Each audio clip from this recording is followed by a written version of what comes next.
እሼቱ መለሰ በገደምዳሜው ባምቢ ሀበሻን ለምን የቤተ ክርስቲያንን ስራ ማስታወቂያ ትሰራለች? እኛ ቅዱሳኑ ያለን አይነት ወይም ደግሞ ቅዱሳኖች እያሉ ማስታወቂያ የሚሰሩ ቅዱሳኖች እያሉ ለምን እርኩሳን ይሰራሉ የምትመስል አስተያየት ሰጥቷል። እንግዲህ ይሄ ከምን ይመነጫል መሰላችሁ? ቤተ ክርስቲያንን ደጋግሞ ከመዝረፍ፣ ከቤተ ክርስቲያን ደጋግሞ ኮሚሽን ከመብላት፣ ቤተ ክርስቲያን ደጋግሞ ከመሄድ የተነሳ ኢየሱስ አጎታቸው ይመስላቸዋል። ቤተ ክርስቲያን ደግሞ ያጎታቸው ቤት ይመስላቸዋል። ስለዚህ በአጎታቸው ቤት ደስ ያላቸው ሰው ይገባል። እነሱ ቅዱሳን የሚሉት እርኩሳን ወደዛ አይጠጋም፣ በእነሱ መስፈርት ማለት ነው። ሲጀምር ቤተ ክርስቲያን የሃይማኖት ተቋማት የሚቋቋሙት እኮ ለቅዱሳን አይደለም። እንደዚህ አይነት በአንተ ንግግር መሰረት መስፈርቱን አያሟሉም የሚባሉ ሰዎችን ወደ ቤተ ክርስቲያን እንዲመጡና እንዲጠጉ፣ የክርስቶስን ስራ እንዲሰሩ፣ የክርስቶስን ባህሪያት እንዲይዙ ነው። አንተ ባምቢ ሀበሻ እንደዛ አይደለችም ብለህ ካሰብክ ወደ ቤተ ክርስቲያን አስጠግተዋት የቤተ ክርስቲያንን ነገር ቢያስተምሯት፣ እሷም የቤተ ክርስቲያን ማስታወቂያ ብትሰራ ምንድነው ኃጢአቱ ነው? ለዚህ እኮ ነው ብዙ ሰዎች ቤተ ክርስቲያን የሚመሿት። እኔ ኃጢአተኛ ከሆንኩ ወደ ቤተ ክርስቲያን እንድመጣ መገፋት ነው ያለብኝ እንጂ ከቤተ ክርስቲያን እንድርቅ በእንዳንተ አይነት ንግግር ማለት ነው። የግድ አንተ ነህ ኮሚሽን የምትበላው ሰውዬ፣ ደጋግመህ ኮሚሽን የበላ ሰውዬ አንተ ነህ ወደ ቤተ ክርስቲያን መሄድ ያለብህ። ክርስቶስ እነማንን ያከበረው?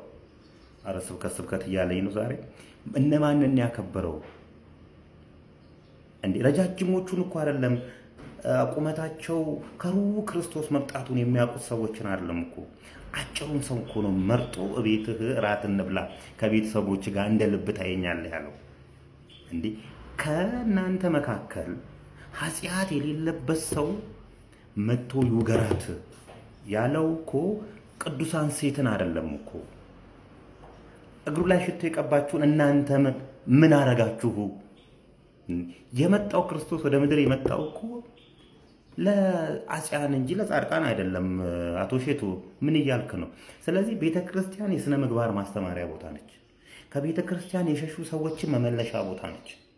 በእርግጥ ያቺ ልጅ ሸሽታ ወይም ደግሞ የቤተ ክርስቲያንን መስፈርት የማታሟላ ከሆነ መስፈርቱን ስለማላውቀው ነው። መስፈርቱን የምታወጣው አንተ አይደለህም። ኑ ወደዛው ቤተ ክርስቲያን መምጣት አለባቸው። ሁሉም የክርስቶስ ልጆች ስለሆኑ ማለት ነው። ስነ ምግባርም መማር አለባቸው። ቅዱስ የሆኑትማ ቅዱስ ናቸው። በቃ አለቀ እኮ። መምጣት ያለበት እንዳውም በስነ ምግባራቸው ትክክል አይደሉም የተባሉ ሰዎች ናቸው ወደ ቤተ ክርስቲያን መምጣት ያለባቸው። አንተና አንተን የመሰሉ ሰዎች ግን ተደጋግሞ ቤተ ክርስቲያንን ከመብላታቸው የተነሳ ኢየሱስ አጎታቸው የሚመስላቸው ሰዎች እንደዚህ ሰዎችን ታረቃቸዋል።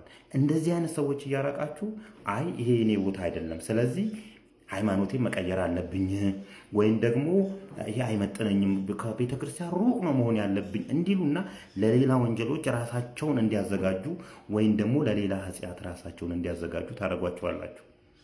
የቤተ ክርስቲያን ጉልላት ላይ ያሉት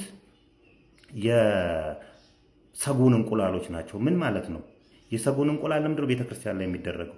ሰጎን እንቁላሏን ጥላ እስኪፈለፈል ድረስ ባልና ሚስቶቹ እየተቀያየሩ እንቁላሉን ይጠብቃሉ። አይናቸው ከእንቁላሉ ላይ አይነሳም።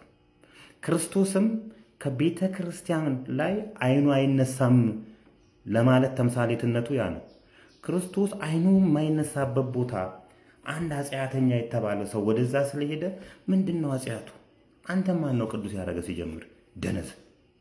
ለካ ደነዝ አይልም ሰባኪ።